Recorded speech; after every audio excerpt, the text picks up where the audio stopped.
कभी हमने किसी को दंड दिया है, अपराध किया है, तो आज हम दंड देने वाला कार्य नहीं कर रहे, पर वो दंड आएगा और बिना किसी अपराध के आपको पीटना होगा। वो कर्म बख्शेगा नहीं।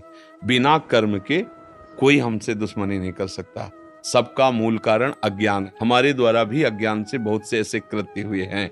अब उन कृत्यों का भोग भोगने का जब समय आएगा तो आप अच्छे आचरण कर रहे हो, गलत नहीं हो, पर आपको दंड भोगना पड़ेगा। तब आप कह सकते हो कि भगवान बहुत गलत है। मैंने क्या गलती की थी जो मुझे दंड मिला? बिल्कुल फूंक फूंक के पैर रख रहा हूं, ठीक से चल रहा हूं, दूसरों का हित कर रहा हूं, लेकिन अभी ये अगली फसल है। पिछली फसल में तुमने जो किया है वो तुम्हें भोग आ रहा है। तो जो धैर्यवान जन होते हैं विवेक के द्वारा चुपचाप सह लेते, नया कर्म नहीं बनाते।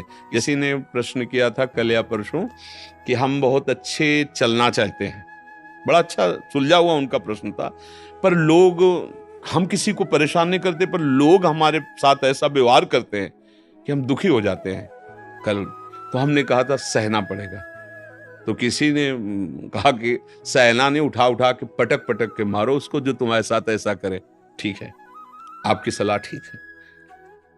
पीछे का कर्म तो ये दुख दे रहा है, अब आपने उसे पीटा तो उसके ऐसा नहीं कि हाथ पैर नहीं, वो भी तुम्हें पीटेगा, दंड देगा, दोनों पुलिस में जाओगे, मुकदमा चलेगा, काम आगे बढ़ा। मतलब तुमने नया जाल फैला लिया, पीछे वाले हिसाब को भुगत करके। जैसे किसी कोई गया, चुपचाप सुन लिया, राधा राधा राधा, निकल गए, निकल गया कर्म, निकल गया। तुम्हारा जो कर्म जलाया ना हृदय को, निकल गया, खत्म।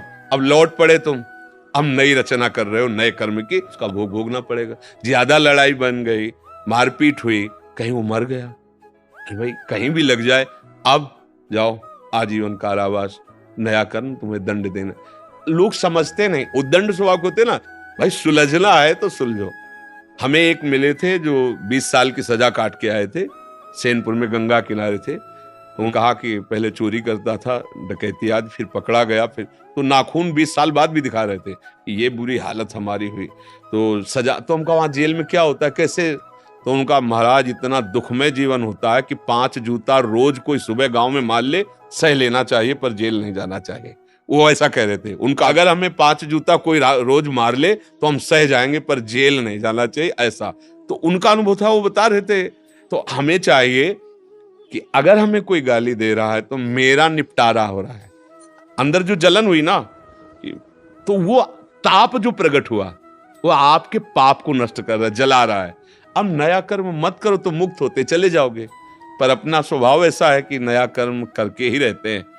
एक गाली, 2 गाली, जब तीसरी गाली आएगी तो फिर भाई हमसे अगर प्रश्न किया जाएगा तो हम परमार्थ मार्ग के पथिक हैं।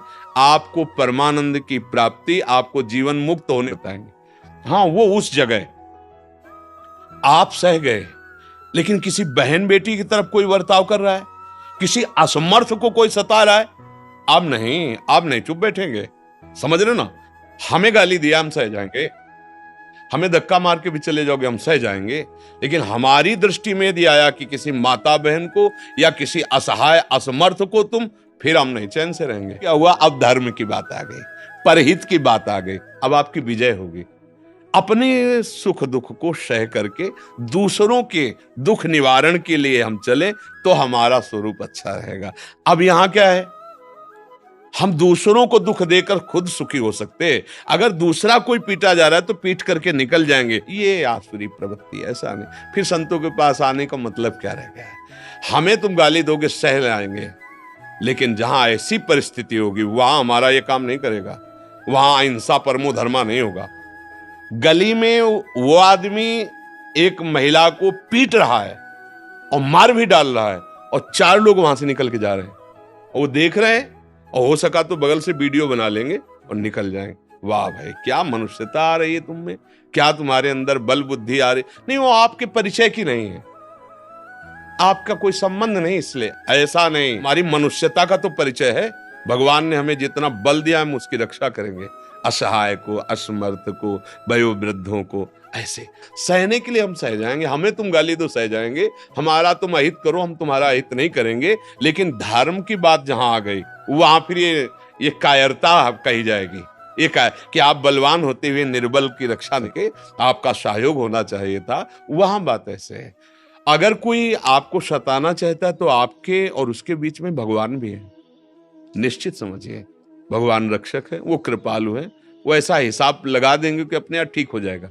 वो जो अहंकार बढ़ाता है ना, तो भगवान किसी का अहंकार नहीं रखते। रावण जैसों का अहंकार नहीं रहा, हिरण्यकश्यप जैसों का नहीं रहा। ये अपने लोग कितने 4 दिन के, और वो बढ़ाएंगे, ये भी ध्यान रखना, और बढ़ाएंगे।